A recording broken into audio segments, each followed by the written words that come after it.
Friends, welcome back to study for you. టెట్లో మనం quick రివిజన్ని మన ఛానల్ ద్వారా మొదలుపెట్టాము.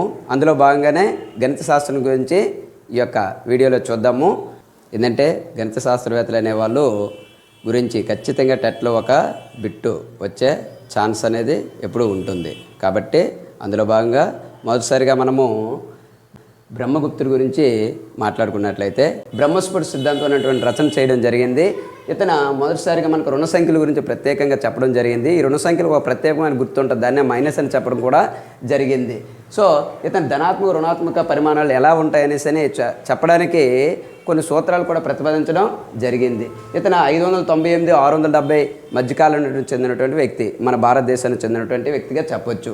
ఇక దీంట్లో భాగంగా మనము రుణ సంఖ్యల గురించి మాట్లాడుకుంటాం కాబట్టి పూర్ణ సంఖ్యలని జడ్ అనే అక్షరంతో సూచిస్తాం. జడ్ అంటే అర్థం ఏంటంటే జలన్ అన్నటువంటి జర్మన్ భాష నుండి వచ్చింది. జలన్ అంటే ఏంటంటే అర్థము సంఖ్య అన్నటువంటి అర్థాన్ని తెలియజేస్తుంది.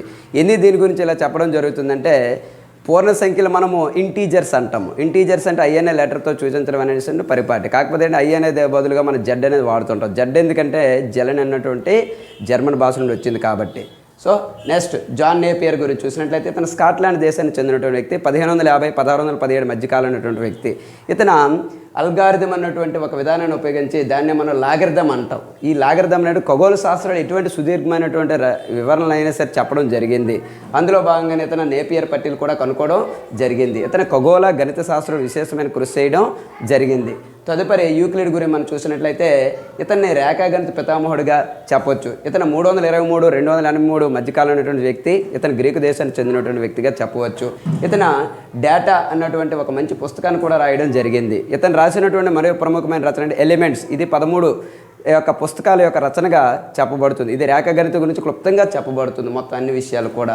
ఇతను రేఖాగణిత శాస్త్రం అంటే రేఖాగణితంలో అత్యంతగా అంటే మన గణిత శాస్త్రంలోనే అత్యంతంగా ప్రాముఖ్యమైనటువంటి ప్రభావితం చేసిన ఒక రచనగా ఇతను రచించిన ఎలిమెంట్స్ అనే గ్రంథాన్ని చెప్పవచ్చు. నెక్స్ట్ ఆర్యభట్ట గురించి మనం చూసినట్లయితే ఇతని రచన ఆర్యభట్టి ఉన్నటువంటి రచన చేయడం జరిగింది. దీన్ని 4 భాగాలుగా చేయడం జరిగింది. అందులో 127 శ్లోకాలతో మొదటి గీతికాపాదం 13, గణితపాదం 33, కాలక్రియ 25, గోళపాదం 50 విభాగాలుగా మనం చెప్పడం జరుగుతుంది. ఇతను 5 విలువను 3.1416గా గణన చేయడం జరిగింది. అంటే ఆ విధంగా కుదించడం జరిగింది. ఇతను తన గణితపాదం 6వ శ్లోకంలో ఒక విషయం చెప్పడం జరిగింది.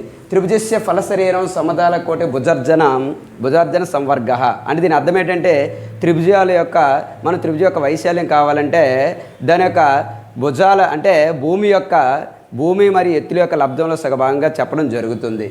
ఈ విధంగా మనం చూసుకున్నట్లయితే ఇతను 456 550 మధ్యకాలంలో వ్యక్తి, మన భారతదేశానికి చెందినటువంటి పాటలీపుత్రంలో జన్మించడం జరిగింది. ఇటువంటి వీడియోస్ కోసం మన ఛానల్ని లైక్ చేయండి, సబ్స్క్రైబ్ చేయండి. Thanks for watching.